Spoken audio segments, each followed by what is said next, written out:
नमस्कार साथियों, मैं विक्रम सिंह एक बार स्वागत करता हूं गुरु बचन इंस्टीट्यूट में। जैसा है कि दोस्तों आप लोगों ने थंबनेल में देख लिया था, आज हम लोग क्लास 10th की जो फिजिक्स है उसकी शुरुआत करने जा रहे हैं। और दोस्तों आपके लिए क्रैश कोर्स मिलेगा एकदम बिल्कुल, क्योंकि अब हम फिजिक्स को पूरी तरीके से नस्ते नाबूद कर देंगे और आप लोगों के लिए प्रत्येक क्लास बहुत ज़्यादा शिद्दत के साथ लेनी है, क्योंकि मैं यहाँ पर पूरी मेहनत के साथ आप लोगों के लिए पढ़ाऊंगा। ठीक है, तो दोस्तों जैसा है कि आप लोगों का पहला चैप्टर है प्रकाश का परावर्तन व अपवर्तन। पहले चैप्टर से आप बहुत अच्छे से रूबरू होंगे और पहला चैप्टर जिस प्रकार से आप लोगों के लिए करवाया जाएगा पूरी तरीके से उसका पोस्टमार्टम कराया जाएगा। ठीक है, एक एक टॉपिक के लिए क्लास में ही याद कराया जाएगा। अगर आप भी पूरी शिद्दत के साथ पढ़ रहे हैं तो कॉपी और पेन हाथ में लेकर बैठ जाए। मैं वादा कर रहा हूँ एक एक टॉपिक के लिए क्लास में ही याद करा दूंगा। ठीक है, तो आइए हम लोग शुरुआत कर रहे हैं अपने चैप्टर की, जो है हमारा चैप्टर प्रकाश का परावर्तन व अपवर्तन। ठीक है, तो दोस्तों सबसे पहले हम लोग इसमें देखेंगे कि प्रकाश की घटनाएं दर्शाई गई हैं। इसमें किसकी घटनाएं दर्शाई गई? प्रकाश की, क्योंकि चैप्टर ने ही हमें बता दिया है प्रकाश का परावर्तन और अपवर्तन। अब हम क्या देखेंगे यहां पर कि प्रकाश होता क्या है। सबसे पहले प्रकाश, एक एक अक्षर के लिए लिखूंगा भाई साहब, आप भी अपनी कॉपियों में मोतियों की तरह सजाओगे एक एक अक्षर। ठीक है, पूरा चैप्टर हम लोग फिनिश करेंगे।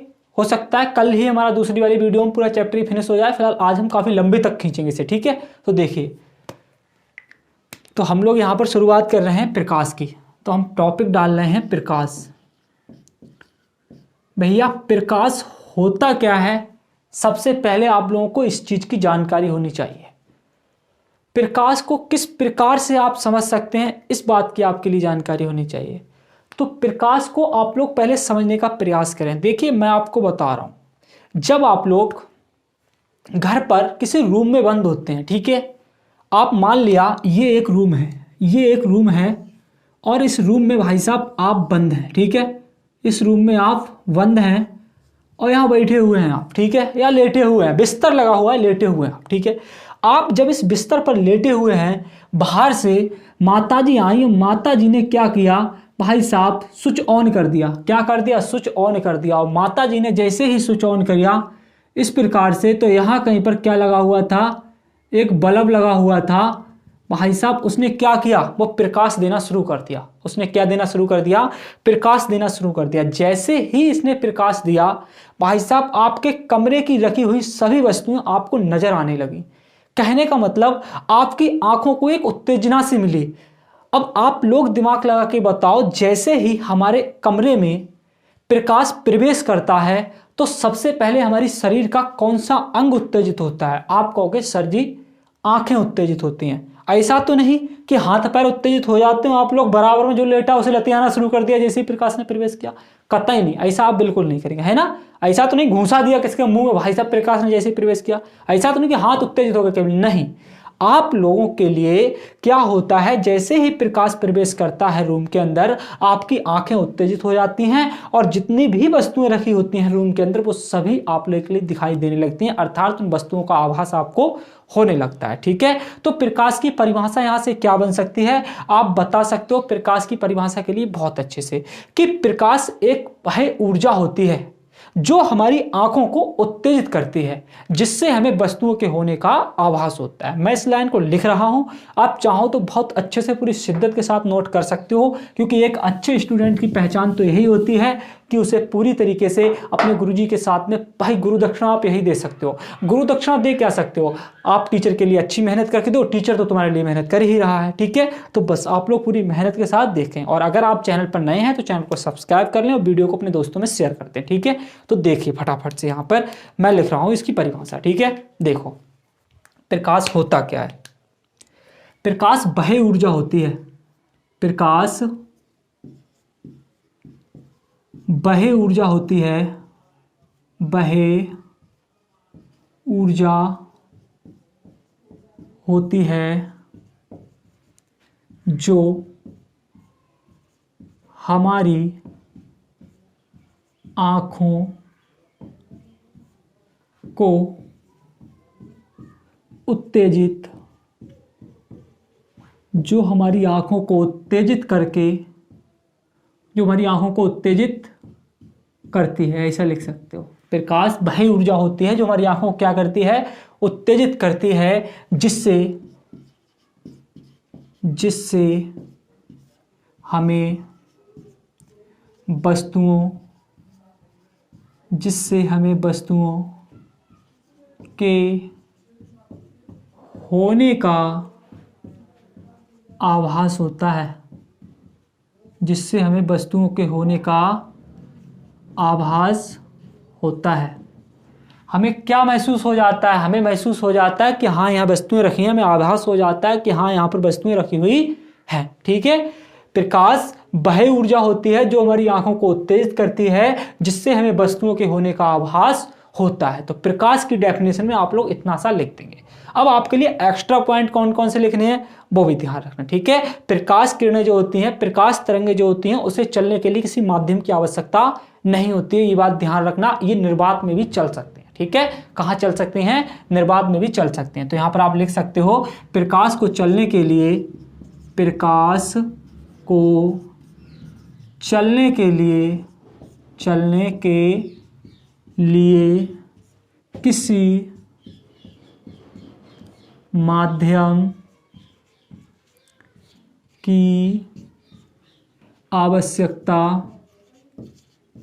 किसी माध्यम की आवश्यकता नहीं होती है।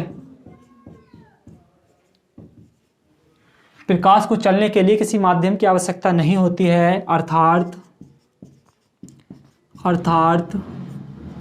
प्रकाश निर्वात में भी चल सकता है। निर्वात में भी चल सकता है। प्रकाश किरण, ध्यान रखना, निर्वात में भी गमन कर सकती है। ठीक है। आप लोग इतना ध्यान रख सकते हैं। आगे आप इसमें क्या लिखेंगे कि निर्वात में प्रकाश की चाल 3 × 10⁸ होती है। ठीक है। क्या लिखोगे आप? निर्वात में प्रकाश की चाल 3 × 10⁸ होती है। कितनी होती है? 3 × 10⁸ होती है। ठीक है। आप लिख सकते हैं बहुत अच्छे से नॉर्मली कि 3 × 10⁸ मीटर प्रति सेकंड, और लगाना चाहें लगा देना। ठीक है। क्या होती है? 3 × 10⁸ मीटर प्रति सेकंड होती है। ठीक है। इससे आगे आप क्या लिखेंगे यहाँ पर? इससे आगे आप लिख देंगे यहाँ पर कि निर्वात में प्रकाश चाल 3 × 10⁸ होती है, और लिख देना प्रकाश का तरंगदैर्ध्य, इसका तरंगदैर्ध्य 3900 एंगस्ट्रॉम से 7800 एंगस्ट्रॉम तक होता है। तो बस इतना लिखना है तुम्हारे लिए। ठीक है भाई साहब, एक ही बार में काम हो जाएगा। देखो, सबसे पहले मैंने क्या लिखवाया कि प्रकाश जो होता है हमारे शरीर के कौन से अंग को उत्तेजित करता है? हमारी आंखों को उत्तेजित करता है। और जब भाई हमारी आंखों को उत्तेजित करता है तो उससे हमें क्या होता है? वस्तुओं के होने का आभास हो निकलता है। जब वस्तुओं के होने का आभास होता है तो हम वस्तुओं को अच्छी तरीके से देख पाते हैं। ठीक है। हमने अगली बात आपके लिए क्या लिखवाई है कि प्रकाश को चलने के लिए किसी माध्यम की आवश्यकता नहीं होती है, ये निर्वात में भी गमन कर सकता है। ठीक है। यानी प्रकाश निर्वात में भी चल सकता है। आगे हमने आपके लिए लिखवाया है कि प्रकाश का तरंगदैर्ध्य जो होता है 3900 एंगस्ट्रॉम से 7800 एंगस्ट्रॉम तक होता है, और निर्वात में जो प्रकाश की चाल होती है वो 3 × 10⁸ मीटर प्रति सेकंड होती है। ठीक है। आप लोग बहुत अच्छे से कर सकते हो, वादा कर रहा हूं क्लास में ही याद करा दूंगा। बस जैसे मैं बोल रहा हूं एक बार बोल लेना। तो मेरे साथ साथ बोलो, आप जल्दी से बताओ प्रकाश का तरंगदैर्ध्य कितना होता है? 3900 एंगस्ट्रॉम से 7800 एंगस्ट्रॉम। ठीक है। कितना होता है? 3900 एंगस्ट्रॉम से 7800 एंगस्ट्रॉम। दोबारा से बोलो मेरे साथ साथ कि प्रकाश की चाल निर्वात में कितनी होती है? आप कहोगे 3 × 10⁸ मीटर प्रति सेकंड। प्रकाश की चाल निर्वात में कितनी होती है? 3 × 10⁸ मीटर प्रति सेकंड। क्या प्रकाश निर्वात में भी गमन कर सकता है? आप कहोगे हाँ कर सकता है। क्या प्रकाश को चलने के लिए किसी माध्यम की आवश्यकता होती है? कतई नहीं होती है। ठीक है। तो ये कुछ बातें हैं जो आप लोग याद रखो। प्रकाश क्या एक ऊर्जा है? हाँ, प्रकाश एक ऊर्जा होती है जो हमारी आंखों को उत्तेजित करती है। ठीक है। तो आप लोग इस प्रकार से इन बातों के लिए बहुत अच्छे से ध्यान में रख सकते हैं। मैंने बिल्कुल यही बातें लिखवाई कि प्रकाश वह ऊर्जा होती है जो हमारी आंखों को उत्तेजित करती है, जिससे हमें वस्तुओं के होने का आभास होता है। ठीक है। प्रकाश को चलने के लिए किसी माध्यम की आवश्यकता नहीं होती। बिल्कुल मैंने आपको कतई सटीक बताया कि प्रकाश को चलने के लिए किसी माध्यम की आवश्यकता नहीं होती, क्योंकि आप जानते हो सूर्य से जो है प्रकाश प्राप्त होता है तो कई एक लेयरों को पार करके आता है, कई एक परतों को पार करके वो नीचे तक आता है। तो वहां कई एक परतों का ऐसा भी माध्यम होता है जहां ना वायु ना गैस कुछ भी नहीं होता है। ऐसे माध्यम को हम क्या कहते हैं? वैक्यूम कहते हैं, अर्थात निर्वात कहते हैं। ठीक है, तो इस प्रकार से आप लोग ध्यान रख सकते हैं। अब यहां पर थोड़ा सा आप और सीखें, थोड़ा सा आप ये सीखें, जैसे हमने बताया था आपके लिए कि निर्वात में भी चल सकता है। निर्वात में जो प्रकाश की चाल होती है वो 3 × 10⁸ मीटर प्रति सेकंड होती है। ठीक है, और यहां पर बताया आपके लिए इसकी तरंग दैर्ध्य 3900 एंगस्ट्रॉम से 7800 एंगस्ट्रॉम तक होती है। ठीक है, इतनी बात आप लोग याद रखेंगे बहुत अच्छे से। तो मेरा मानना है आप लोग इस चीज के लिए थोड़ा बेहतर तरीके से सीख सकते हैं। ठीक है, चलो अब हम चलते हैं आगे बढ़ेंगे। तो हमारा अगला टॉपिक क्या आएगा? इसी से संबंधित होगा, बिल्कुल इसी से जुड़ा हुआ होगा। ठीक है, तो आपने पहली हेडिंग लगा ली होगी प्रकाश, और प्रकाश में इस चीज के लिए आपने बहुत अच्छे से लिख लिया होगा। ठीक है, अब भैया हम बढ़ रहे हैं आगे। आपको वादा कर रहा हूं एक एक चीज हम लोग क्लास में ही सीख जाएंगे। आप लोग बस पूरी शिद्दत से सीखना, मैं पूरी मेहनत के साथ सिखाऊंगा तुम्हें। ठीक है, तो अब आप लोग अगली हेडिंग लगा लो प्रकाश का परावर्तन। अगली हेडिंग क्या लगाएंगे आप लोग? प्रकाश का परावर्तन। ठीक है, तो आप लोग अगली हेडिंग लगाएं प्रकाश का परावर्तन। प्रकाश का परावर्तन भाई साहब रसगुल्ले जैसा टॉपिक है ये तो, बिल्कुल भाई साहब मुंह में धरोगे मजा आ जाएगा इस टॉपिक को रखते ही। वो कहते हैं जैसे रसगुल्ला मुंह में रखे भाई साहब क्या स्वाद आता है, इसी प्रकार से इस टॉपिक को जैसे ही पढ़ोगे ना मजा आ जाएगा भाई साहब, खतरनाक तरीके से। ठीक है, तो चलो हम लोग क्या देखेंगे? प्रकाश का परावर्तन। अब प्रकाश के परावर्तन घटना को हम लोग थोड़ा सा समझ लें तो ज्यादा अच्छा रहेगा, है ना। देखो प्रकाश की परावर्तन घटना क्या है आप सब जानते हो। अब आपको सर जी हम कैसे जानते हैं?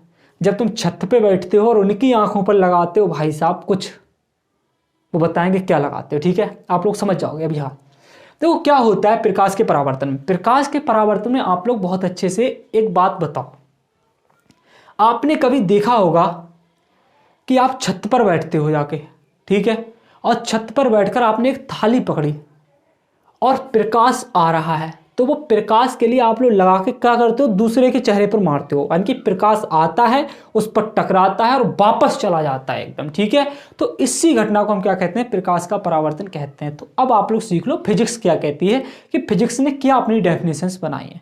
फिजिक्स ने यह बताया है कि जब कोई प्रकाश किरण किसी चिकने या पॉलिशदार तल पर टकराती है। देखो प्रकाश की परावर्तन घटना होती क्या है, पहले आप लोग यहां पर समझ लें। ये मान लिया हमारा क्या है? कोई एक चिकना पॉलिशदार तल है। ठीक है, क्या है? कोई एक चिकना पॉलिशदार तल है। ठीक है, कोई मान लिया हमारा एक तल है जिस पर पॉलिश है, चिकना है। ठीक है, चिकना पॉलिशदार तल है। अब इस पर क्या हुआ? कोई प्रकाश किरण टकराई आके। क्या टकराई आके? कोई प्रकाश किरण टकराई आके, और ये टकराने के बाद वापस उसी माध्यम में लौट गई जिस माध्यम से आई थी। देखो इसी माध्यम से आई थी, इसी माध्यम में फिर चली गई। ठीक है, तो प्रकाश की इसी घटना को हम क्या कहते हैं? प्रकाश का परावर्तन कहते हैं। ठीक है, यहां पर हम क्या बना लेते हैं? एक अभिलंब खींच देते हैं। यहां पर क्या खींच देते हैं? एक अभिलंब खींच देते हैं। ठीक है, ध्यान रखना यहां पर क्या खींच दिया हमने? एक अभिलंब खींच दिया। क्या आप लोगों को दिखाई दे रहा है ये स्पष्ट मात्रा में? अगर दिखाई दे रहा है तो एक बार वीडियो को लाइक कर दें। भी हाँ बिल्कुल सही दिखाई दे रहा है एकदम बहुत अच्छे से। तो आप लोगों को मैं क्या बता रहा था, बस आप लोग उतना सीखने का प्रयास करें। मैंने तुम लोगों को यह बताया अभी हाल कि जब कोई प्रकाश किरण किसी चिकने या पॉलिशदार तल पर डाली जाती है तो वह वापस उसी माध्यम में लौट जाती है जिस माध्यम से वह आई होती है। ठीक है, प्रकाश की इसी घटना को प्रकाश का परावर्तन कहते हैं। तो फटाफट से कॉपी और पेन उठाओ, मैं जो लिख रहा हूं मेरे साथ साथ लिखने का प्रयास करो। ठीक है, देखो मैं लिख रहा हूं इसकी परिभाषा क्या होती है आप लोग लगाओ, फटाफट फुर्ती से लगाओ। चलो सबसे पहले मैं लिख रहा हूं इसकी परिभाषा। देखो जब किसी प्रकाश किरण को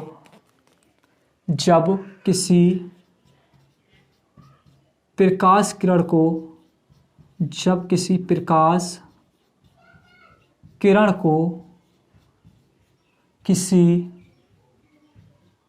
चिकने या पॉलिशदार तल पर डाला जाता है, किसी चिकने या पॉलिशदार तल पर डाला जाता है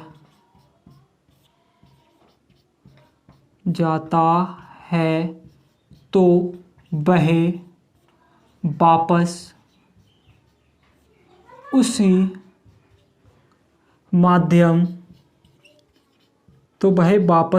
माध्यम में लौट आती है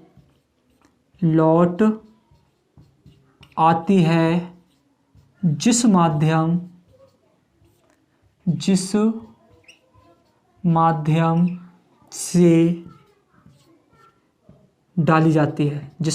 से डाली जाती है। प्रकाश की इस घटना को ही प्रकाश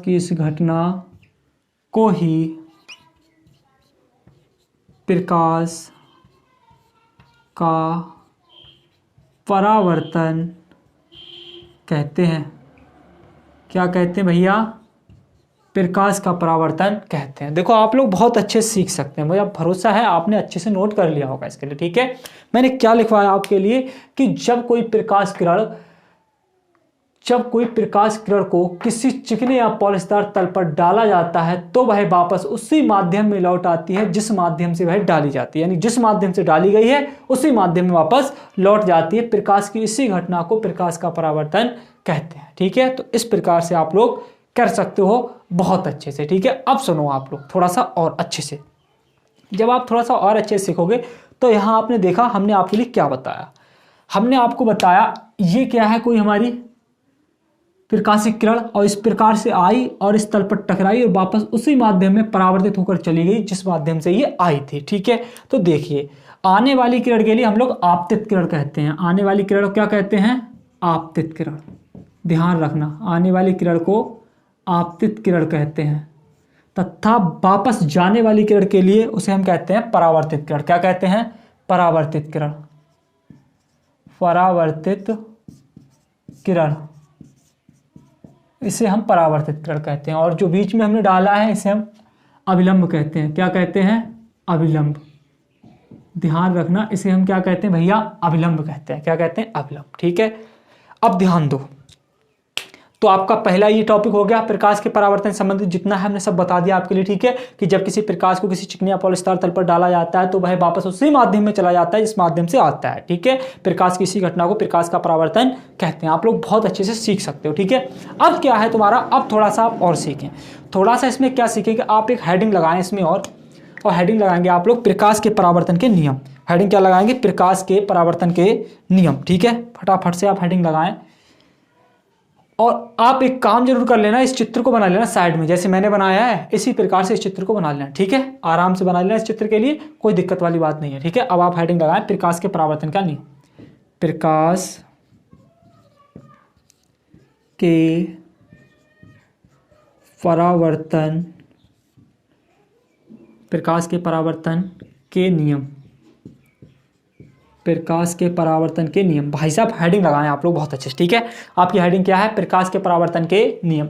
अब देखिए आप लोग प्रकाश के परावर्तन के नियम बहुत अच्छे से सीख सकते हैं। पहले इसमें आप लोग थोड़ा सा लिख लो, प्रकाश के परावर्तन के 2 नियम होते हैं। कितने नियम होते हैं? 2 नियम। फुर्ती से लिखो जल्दी से भाई साहब, प्रकाश के परावर्तन कितने नियम होते हैं? 2 नियम होते हैं। ठीक है, चलो तो यहाँ पर तुम्हारे कितने नियम हो जाएंगे इससे?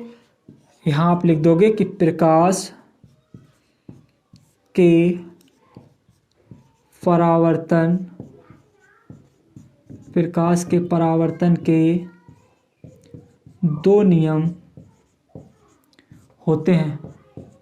कितने नियम होते हैं? 2 नियम होते हैं। ठीक है, तो फटाफट से देखो नंबर 1 क्या होता है।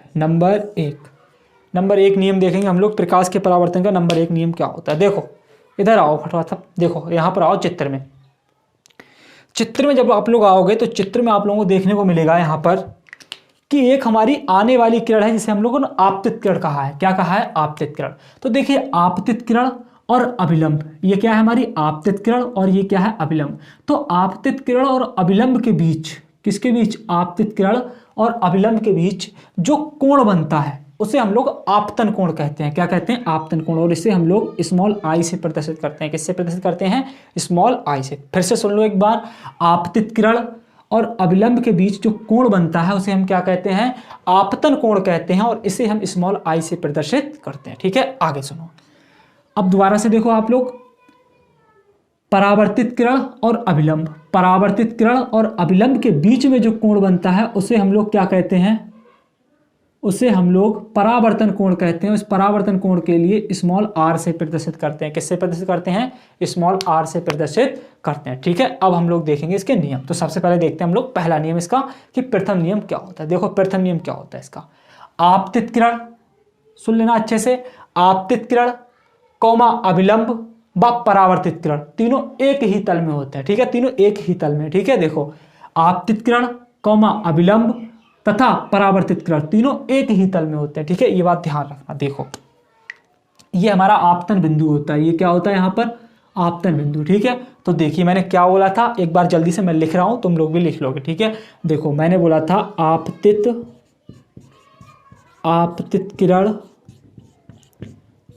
किरण कौमा आपतन बिंदु पर अविलंब तथा परावर्तित किरण, आपतित किरण कौमा आपतन, ये आपतन बिंदु है। ठीक है, आपतन बिंदु पर अविलंब आपतन बिंदु पर अविलंब व परावर्तित किरण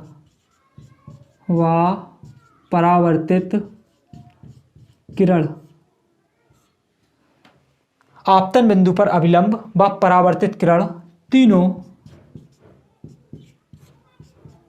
एक ही तल में होते हैं, तीनों एक ही तल में होते हैं। तो ध्यान रखना भाई साहब, मैंने क्या बताया आप लोगों के लिए, आपतित किरण कौमा आपतन बिंदु पर अविलंब और परावर्तित किरण तीनों एक ही तल में होते हैं। ठीक है, ये हो गया पहला नियम। अब हम लोग के नियम नंबर सेकंड, कौन सा, नियम नंबर सेकंड। तो देखो नियम नंबर सेकंड क्या होता है, नियम नंबर सेकंड भी सीख लो आप लोग। नियम नंबर सेकंड होता है परावर्तन कोण सदैव आपतन कोण के बराबर होता है। ध्यान रखना, नियम नंबर सेकंड क्या होता है, परावर्तन कोण सदैव आपतन कोण के बराबर होता है। ठीक है, तो नियम सेकंड होता है हमारा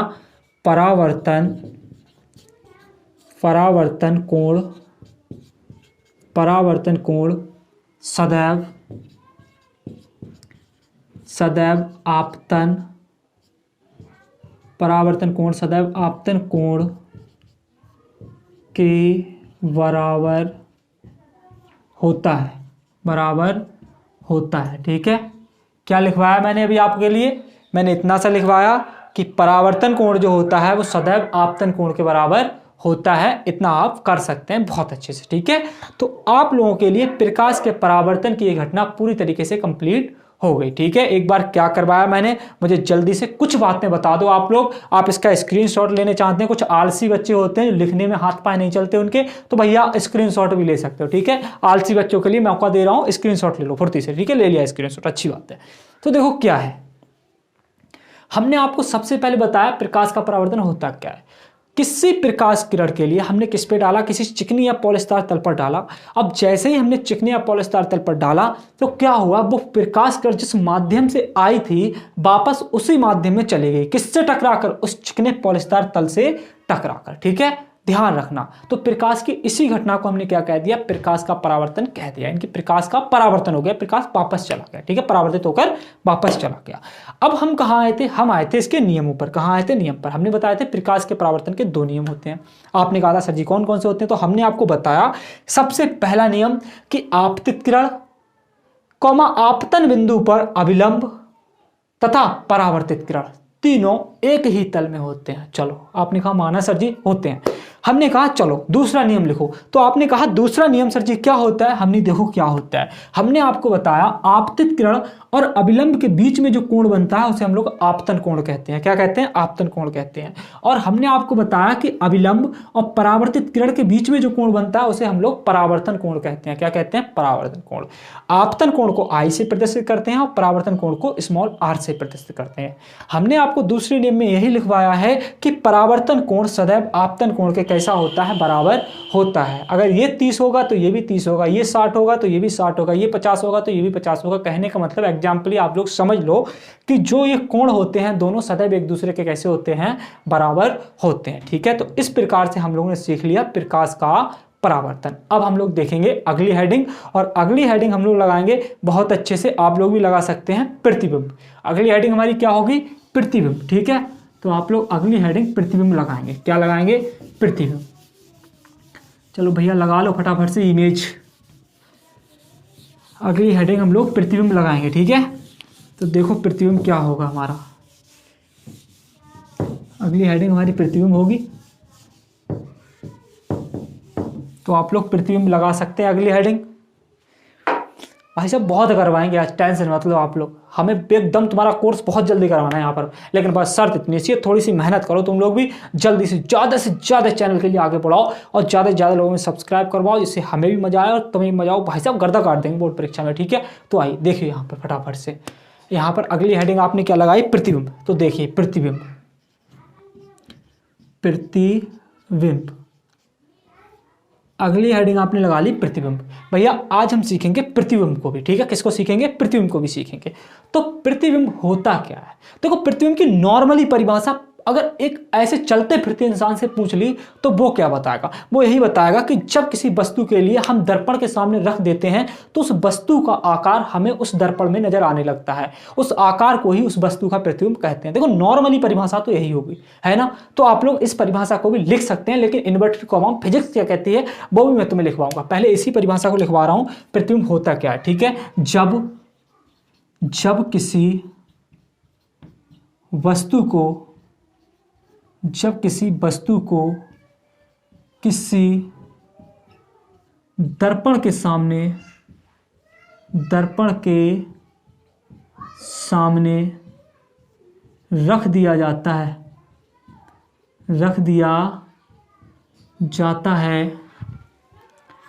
रख दिया जाता है तब उसमें उस वस्तु का आकार नजर आने लगता है, आकार दिखने लगता है, ऐसा लिख तो ज़्यादा अच्छा रहेगा। ठीक है, आकार दिखने लगता है,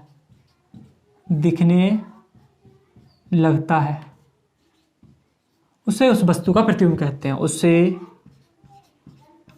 उस वस्तु का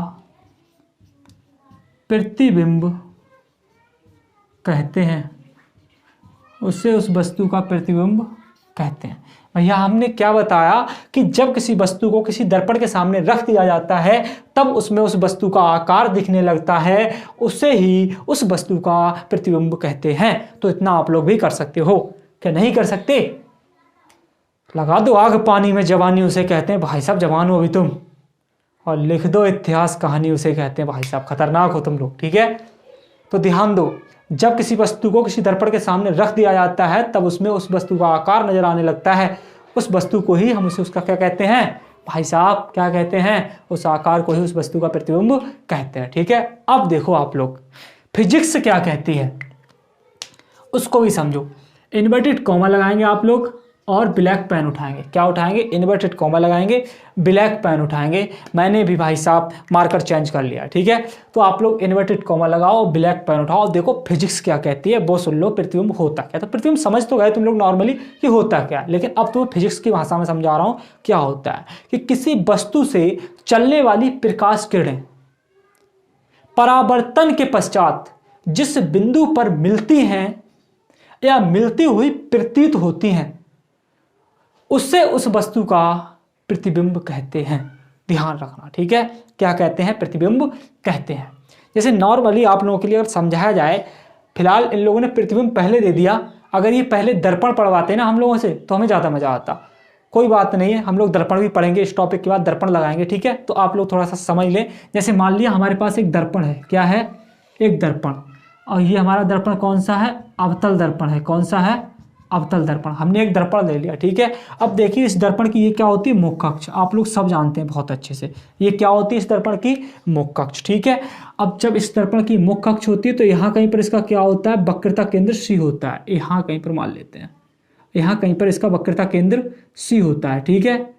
चलो, और यहाँ क्या होता है, इस दर्पण का ध्रुव पी होता है। अब हमने क्या किया, वक्रता केंद्र से कुछ दूरी पर, या ऐसा भी बोल सकते हैं, वक्रता केंद्र और अनंत के बीच में हमने एक बिंदु वस्तु और रखी, कोई एक वस्तु रख दी, ठीक है, कोई एक प्रकाशिक वस्तु रख दी, जिससे क्या चलकर जाएगी, प्रकाश किरण चलकर जाएगी। देखो प्रकाश किरण इससे चलकर जा रही है इस प्रकार से, ये आई प्रकाश किरण, ठीक है। और यहाँ कहीं पर इसका क्या होता है, मुख्य फोकस एफ होता है, तो ये भाई साहब क्या करेगी, अपने फोकस से होती हुई परावर्तित हो जाएगी। देखो यहाँ टकराई जाके गई किस प्रकार से, इस प्रकार से गई, किस प्रकार से, इस प्रकार से, लेकिन वापस किस प्रकार से चली आई, इस प्रकार से, ठीक है।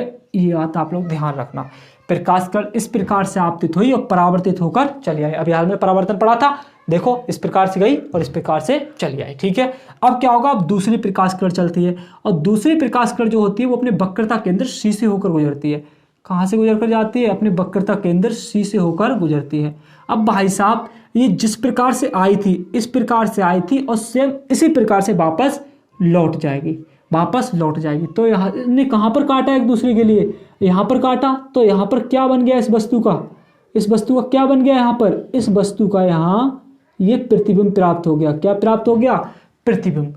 तो ध्यान रखना, मैंने आप लोगों के लिए परिभाषा क्या दी थी, किसी वस्तु से चलने वाली प्रकाश किरणें परावर्तन के बाद, देखो एक प्रकाश किरण ये गई और परावर्तन के बाद ये आई, एक प्रकाश किरण ये गई और परावर्तन के बाद ये वापस ही इसी दिशा में लौट आई, ठीक है। परावर्तन के बाद जिस बिंदु पर मिलती हैं वह क्या कहलाता है, पहली वाली वस्तु का प्रतिबिंब कहलाता है, समझ गए, या पहले वाले बिंदु का प्रतिबिंब कहलाता है। तो प्रतिबिंब की परिभाषा आप लोग लिख सकते हो। फिजिक्स के अंतर्गत फिजिक्स क्या कहती है वो मैं तुम्हें बताना चाह रहा हूँ।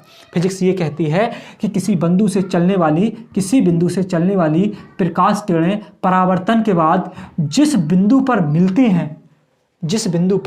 हैं या मिलती हुई प्रतीत होती हैं, तो वह बिंदु पहले वाले बिंदु का प्रतिबिंब कहलाता है। भाई साहब इससे बेस्ट कोई नहीं समझा सकता, ठीक है। तो चलो मैं इसे हटा रहा हूँ और आगे आपके लिए लिखा दिखा रहा हूँ, ठीक है। देखो क्या होगा क्या नहीं होगा, इसे मैं बने दे रहा हूँ, मैं ऐसे ही लिख रहा हूँ यहाँ पर, ठीक है। देखो आप लोग ध्यान दो, मैं लिख रहा हूँ यहाँ पर, शायद आपके लिए दिख रहा होगा इधर, ठीक है, ये स्पेस दिख रहा होगा, इन्वर्टेड कॉमा लगा लो फटाफट से। और देखो यहाँ पर लिखो किसी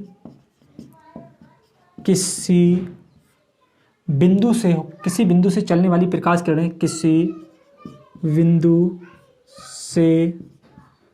चलने वाली प्रकाश किरणें किसी बिंदु से चलने वाली प्रकाश किरणें जिस बिंदु पर किसी बिंदु से चलने वाली प्रकाश किरणें परावर्तन के बाद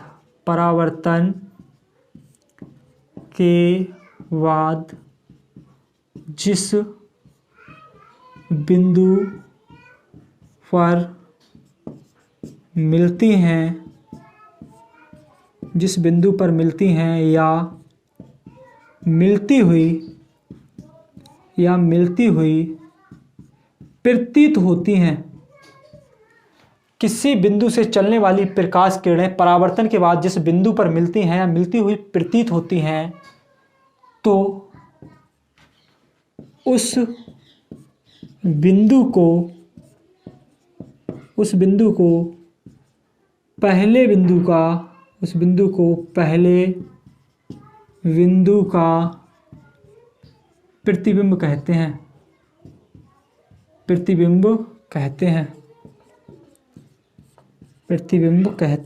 हैं। तो आप लोग का बिल्कुल डॉट क्लियर कर दे रहा हूँ भाई साहब, आपसे एक फरमाइश है यार, वीडियो को ज़्यादा से ज़्यादा शेयर करो, अपने दोस्तों तक पहुंचाओ, चैनल को खूब सब्सक्राइब करवाओ और एक कमेंट्स जरूर किया करो, अच्छा सा हमें बताया करो, जिससे हमें मालूम पड़ता है कि हमारी मेहनत कैसी है, ठीक है, जरूर बताया करो हम लोगों को। तो चलो यहाँ पर क्या है हमारा कि उस बिंदु को पहले बिंदु का प्रतिबिंब कहते हैं। हमने आप लोगों के लिए यहाँ पर बता दिया था बहुत अच्छे से, क्या बताया था कि किसी बिंदु वस्तु से होकर चलने वाली प्रकाश किरणें परावर्तन के बाद जिस बिंदु पर मिलती हैं, मिलती हुई प्रतीत होती हैं, उसे हम क्या कहते हैं? उस बिंदु का प्रतिबिंब कहते हैं। मैंने भाई साहब जिया है इन चीजों के लिए, मैंने सीखा है इन चीजों के लिए, तब जाके आपके सामने मतलब आपके लिए खुद से प्रभावित कर पा रहा हूं। तो तुम लोग भी जीना सीखो, जियो इस चीज के लिए, आने वाले समय में दहाड़ोगे भाई साहब, वादा कर रहा हूं, वादा कर रहा हूं आपसे, ठीक है? तो क्या हो गया? हमारा प्रतिबिंब हो गया। प्रतिबिंब की परिभाषा मैंने सबसे पहले आपके लिए क्या दी थी? यहां पर इन्वर्टेड कॉमा बंद कर देना। क्या दी थी सबसे पहले? कि जब किसी वस्तु को किसी दर्पण के सामने रख दिया जाता है तब उसमें उस वस्तु का आकार दिखने लगता है, उसे उस वस्तु का क्या कहते हैं? प्रतिबिंब कहते हैं। लेकिन अब भी हमने आपके लिए समझाया एक चित्र के माध्यम से। फिलहाल हम आपके लिए दर्पण सिखाएंगे कि दर्पण क्या होते हैं, आप टेंशन ना लें कतई। हमने एक दर्पण के माध्यम से आपको समझाया कि किसी बिंदु से चलने वाली प्रकाश किरणें परावर्तन के बाद जिस बिंदु पर मिलती हैं या मिलती हुई प्रतीत होती हैं, तो उस बिंदु को पहले बिंदु का प्रतिबिंब कहते हैं। भाई साहब गर्दा काट दोगे आप लोग, गदर मचा दोगे, वादा कर रहा हूं इस बात का, ठीक है? चलो अब हम लोग क्या कर रहे हैं, इसे हटा रहा हूं मैं, और आप लोगों ने लिख लिया होगा, मेरा मानना है। स्क्रीनशॉट लेने वाले सबसे ज्यादा नाकारा होते हैं भाई साहब। आप लोग लिखा करो बैठ के मेरे साथ साथ, जैसे मैं लिख रहा होता हूं वैसे ही लिखा करो आप लोग, ठीक है? तो ज्यादा मजा आएगा। तो मैं इसे हटा रहा हूं, और भाई साहब आप लोग भी अच्छे से लिख लो और जल्दी से देखो अगला टॉपिक अब आपके लिए लगाने वाला हूं, आप भी लगा लो, गोलीय दर्पण। अगला टॉपिक क्या होगा हमारा? गोलीय दर्पण। तो गोलीय दर्पणों का हम लोग पोस्टमार्टम करेंगे बहुत अच्छे से, और इतना मजा आएगा भाई साहब, गर्दा काट दोगे आप लोग, ठीक है? तो देखो फटाफट से गोलीय दर्पण हमारा क्या होता है। टॉपिक लगाओ गोलीय दर्पण। टॉपिक क्या लगाओगे? गोलीय दर्पण। तो देखिए मैं लगा रहा हूं आपके लिए टॉपिक गोलीय दर्पण। गोलीय दर्पण, गोलीय दर्पण, गोलीय दर्पण। तो भैया हमने टॉपिक क्या लगा दिया? गोलीय दर्पण, ठीक है? आप लोग भी गोलीय दर्पण टॉपिक लगा सकते हैं, लगा लो आप लोग गोलीय दर्पण, आप लोगों के लिए बहुत मजा आएगा, ठीक है? गोलीय दर्पण क्या होते हैं? तो देखो गोलीय दर्पण के लिए पहले हम लोग थोड़ा सा एक चित्र के माध्यम से समझेंगे कि गोलीय दर्पण होता क्या है। पहले तुम गोलीय दर्पण से ही समझ सकते हो कि किसी गोले से काटा गया कोई दर्पण। गोलीय दर्पण क्या होता है? किसी गोले से काटा गया कोई दर्पण, ठीक है? उसी को ही हम गोलीय दर्पण कहते हैं। तो देखो गोलीय दर्पण के लिए एक बार हम लोग गोलीय दर्पण ले रहे हैं। देखो मैं यहां पर मान ले रहा हूं ये एक मेरा कांच का खोखला गोला है। क्या है? कांच का खोखला गोला। आप लोग समझने का प्रयास करना, ठीक है? मान लिया कि यहां पर क्या है, हमारा कांच का एक खोखला गोला है। इस गोले के किसी एक भाग से, इस गोले के किसी एक भाग को हम लोग काट लें। यदि इस गोले के किसी एक भाग को काट लें, चाहे तो इस भाग को काट लो, और चाहे इस भाग को काट लो, और चाहे इस भाग को काट लो, चाहे इस भाग को काट लो, ठीक है? अब जैसे मान लिया हमने क्या किया कि कोई एक कांच का खोखला गोला लिया। क्या लिया? कोई एक कांच का खोखला गोला लिया, और हमने उसके इन दो भागों को काट लिया। किन्हों काट लिया? इन दो भागों को काट लिया। तो जितने भागों को काट लिया उतने की हमें जरूरत है, और बकाया गोले को हम लोग क्या करेंगे? हटा देंगे, ठीक है?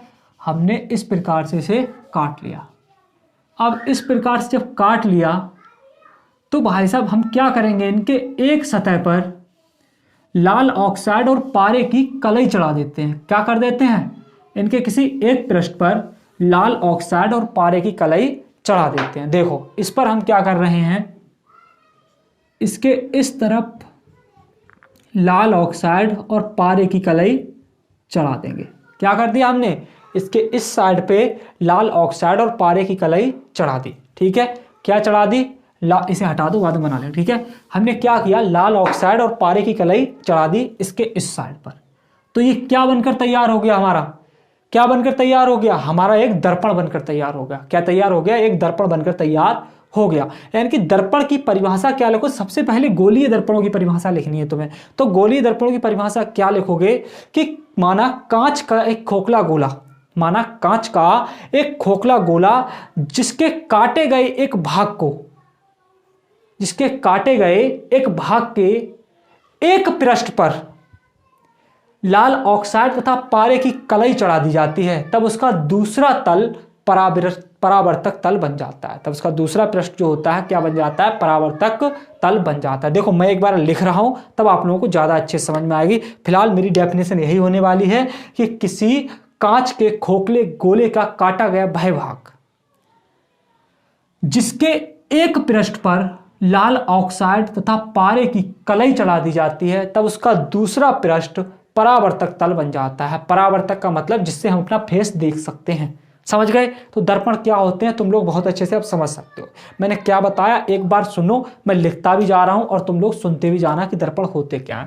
मैंने दर्पण का इतना बताया कि कांच के किसी खोखले गोले का काटा गया बाह्य भाग, कांच के किसी खोखले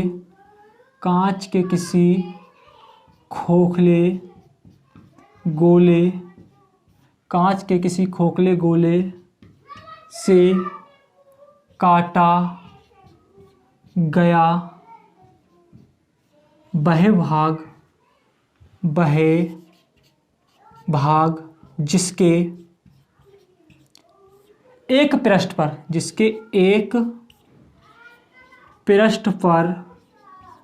जिसके एक पृष्ठ पर लाल ऑक्साइड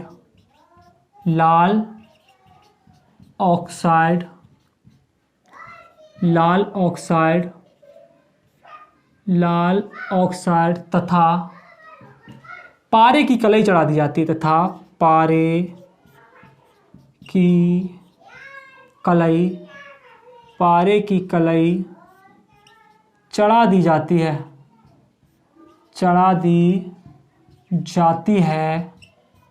पारे की कलई चढ़ा दी जाती है। मैंने क्या बताया कि कांच के किसी खोखले गोले से काटा गया बाह्य भाग जिसके एक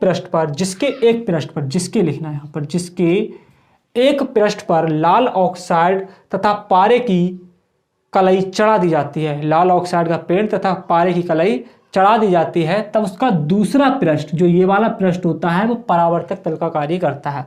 तब उसका दूसरा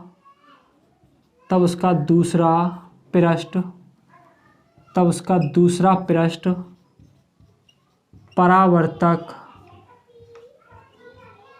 तल का कार्य करता है। तब उसका दूसरा पृष्ठ परावर्तक तल का कार्य करता है। तो इन दर्पणों को ही हम क्या कहते हैं? गोलीय दर्पण कहते हैं। ये थी हमारी गोलीय दर्पण की परिभाषा। तो गोलीय दर्पण की परिभाषा क्या थी? मैंने अभी हाल आपके सामने क्या बनाया था? एक खोखला कांच का गोला बनाया था। उस खोखले कांच के गोले से काटा गया कोई एक भाग जिसके एक पृष्ठ पर हम क्या कर देते हैं? लाल ऑक्साइड तथा पारे की कलई चढ़ा देते हैं। ठीक है, पारे की कलई चढ़ा देते हैं। तो भाई साहब क्या होता है?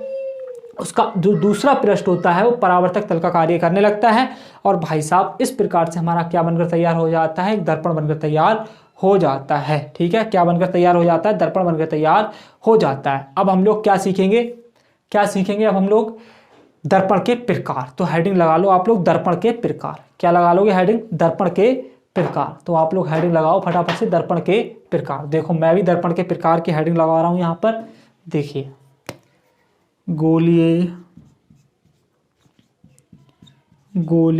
हेलो साथियों, लाइट चली गई है, इस कारण हमारे लिए यहाँ पर थोड़ी सी असुविधा हुई और हम लोग आगे का नहीं देख पाए। क्या होगा कि जो हमारे दर्पण चल रहे थे वो हम अगली वीडियो में अब कंप्लीट करेंगे। ठीक है, तब तक के लिए धन्यवाद। वीडियो को लाइक करना और चैनल को सब्सक्राइब करना। जय हिंद।